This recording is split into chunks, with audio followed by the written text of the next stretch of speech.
Film की शुरुआत एक 7 वर्षीय डाबी के साथ होती है जो एक फुटबॉल खेल के दौरान अपने असाधारण चीयरलीडिंग कौशल का प्रदर्शन करती है। उनकी माँ, जो अपने दिनों में एक प्रतिष्ठित चीयरलीडर हुआ करती थी, उन्हें उन पर बहुत गर्व है। एक दिन डाबी और उसके माता पिता एक छोटी सी पिकनिक के लिए समुद्र तट पर जाते हैं। यह एक धूप वाला दिन है जो बाहरी गतिविधियों के लिए एकदम सही है। डाबी और उसकी माँ के तैरने जाने तक सब कुछ ठीक ठाक चल रहा था। दुर्भाग्य से एक और लहर माँ बेटी की जोड़ी को समुद्र में बहा देती है, जिससे वे डूब जाते हैं। डाबी के पिता और आसपास के लोग जल्दी से पानी में कूद जाते हैं और बेजान शवों को वापस लाते हैं। सीपीआर करने के बाद छोटी लड़की को चमत्कारिक रूप से जीवन में वापस लाया जाता है। लेकिन दुख की बात है कि उसकी मां की मृत्यु हो जाती है। यह उसकी मां के अंतिम संस्कार के दौरान है जब डाबी को पता चलता है कि वह मृतकों को देखने और उनसे बात करने में सक्षम है। कब्रिस्तान में वह कुछ आत्माओं को इधर उधर घूमते हुए और उसे देखते हुए देखती है। छोटी लड़की शुरू में मरने से डरती है, लेकिन उसे जल्द ही पता चलता है कि आत्माएं भूत नहीं हैं, बल्कि मृत हैं जिनके पिछले जीवन में कुछ अधूरा काम है। ये डेड उन चीजों का ध्यान रखने के बाद ही मृत्यु के बाद के जीवन में आगे बढ़ेंगे जो वे जीवित रहते हुए नहीं कर सकते थे। 9 साल बाद तेजी से आगे बढ़ें। डाबी अब एक किशोरी है जो अगले जीवन में मृत संक्रमण में मदद करने के लिए अपनी शक्ति का उपयोग करना जारी रखती है। 16 वर्षीय हर सप्ताहांत में मृतकों के गुप्त दूत की तरह काम करता है।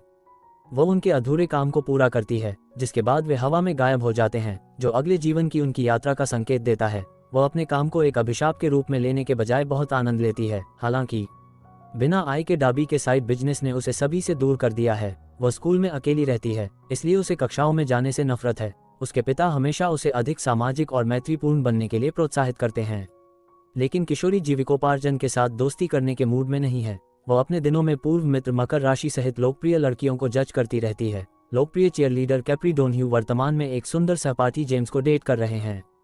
जब से उसने एक ऑडिशन के दौरान उसे देखा है, कैप्री उसे उससे दूर नहीं कर पाई है। डाबी का एकमात्र सच्चा दोस्त स्कूल का पूर्व चौकीदार गैरी है, जो अपनी पत्नी लिंडा के निधन का इंतजार कर रहा है ताकि वह उसके साथ मृत्यु के बाद के जीवन में आगे बढ़ सके।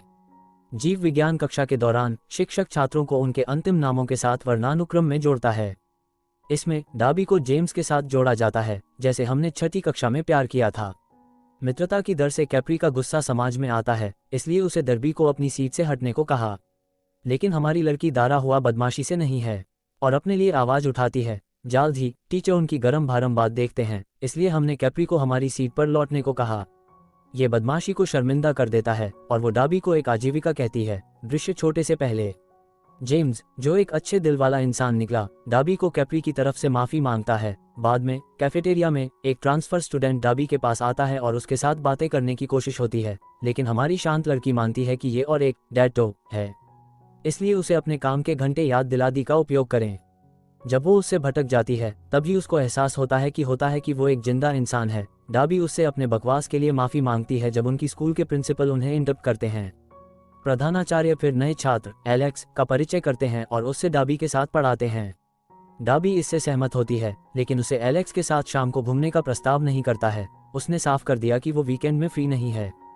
उस दिन बाद में अकेली किशोरी पीई कक्षा के बाद लॉकर में अपने कपड़े खोजने में विफल रहती है। वह जानती है कि यह किसने किया, इसलिए वह सीधे तौर पर कैप्री और उसकी घटिया लड़कियों का सामना करती है। कैप्री अपने बालों को सीधा करते हुए तब तक अनजान होने का नाटक करती है जब तक कि हमारी नायिका उसे प्रिंसिपल को बदमाशी के लिए रिपोर्ट करने की धमकी नहीं देती। गुस्से में वह हमारी लड़की पर हमला करने के लिए आगे बढ़ती है, लेकिन अचानक पानी के तालाब में फिसल जाती है। फिर वह गलती से अपने प्लग किए हुए स्ट्रेटनर को पानी में डाल देती है, जिससे उसे कट लग जाता है। दुखद दुर्घटना के कारण कैप्री की दुखद मृत्यु हो जाती है। उस रात वह डाबी के पास जाती है और इस तथ्य के साथ आती है कि वह वास्तव में मर चुकी है और उसे गुजरने की जरूरत है। वह बताती है कि एक और डेड हाउस गैरी ने उसे डाबी की क्षमताओं के बारे में बताया था।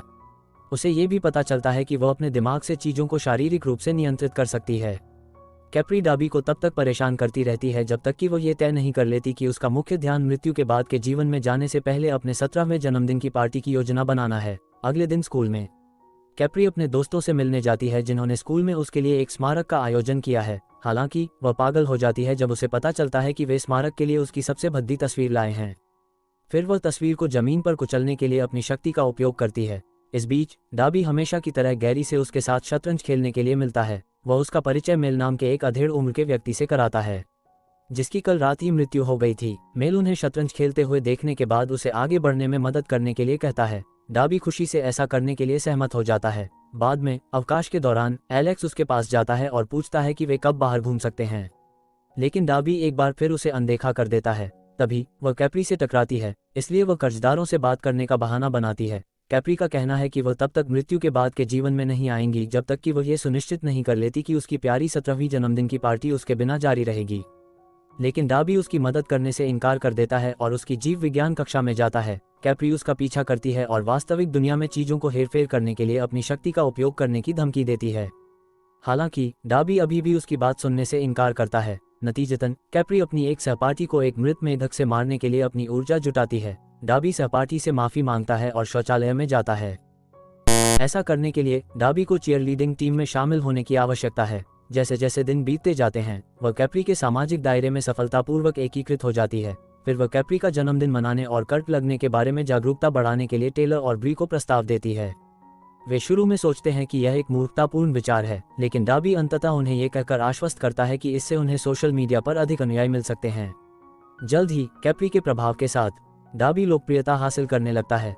वह जयकारों के साथ असाधारण प्रदर्शन करती है और उसके अद्भुत कौशल के लिए उसकी प्रशंसा की जाती है। इसके अतिरिक्त वह जेम्स से मिलने जाती है, जो कैप्री के गुजरने के बाद से स्कूल से अनुपस्थित है।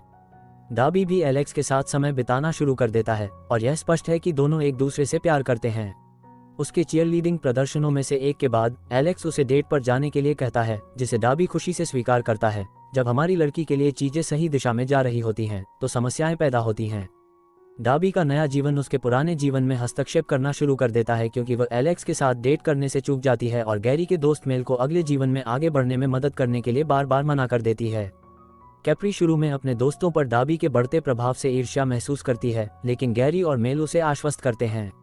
एक दिन डाबी जेम्स से मिलने जाता है और उसे कुछ नोट सौंपता है। वे उनके बचपन के फोटो एल्बम को देखते हैं और जेम्स ने खुलासा किया कि जब वे बच्चे थे तब डाबी पर उनका क्रश था। आश्चर्यचकित होकर वह एक ट्री हाउस की ओर इशारा करके जल्दी से विषय बदल देती है। इसके बाद दृश्य दो किशोरों पर स्थानांतरित हो जाता है जो ट्री हाउस में एक साथ अच्छा समय बिताते हैं। जेम्स पूछता है कि क्या वह उसके साथ स्कूल जा सकता है, जिस पर वह खुशी से सहमत हो जाती है। हालांकि अगले दिन डाबी के जेम्स के साथ डेटिंग करने की अफवाह स्कूल के चारों ओर फैलती है। जब जेम्स हर किसी के सामने उसका हाथ पकड़ता है तो चीजें बेहतर हो जाती हैं। कैप्री, जो हमेशा की तरह इधर उधर छिपा हुआ है, जेम्स को ये कहते हुए सुनता है कि उसने कल डाबी के साथ समय बिताने का आनंद लिया था। इससे जाहिर तौर पर बदमाशी करने वाले को जलन होती है, इसलिए वह उसे परेशान करने लगती है और उस पर डाबी के साथ संबंध तोड़ने का दबाव डालती है। अगले दिन एक चिंतित जेम्स डाबी के पास जाता है और उसे गाड़ी चलाने के लिए बाहर ले जाता है। फिर वह बताता है कि कैप्री शायद बाद के जीवन से उसके साथ संवाद करने की कोशिश कर रहा होगा। हालांकि हमारी लड़की का सुझाव है कि वह अपनी प्रवृत्ति को अनदेखा करे और वास्तविकता में अधिक उपस्थित रहे।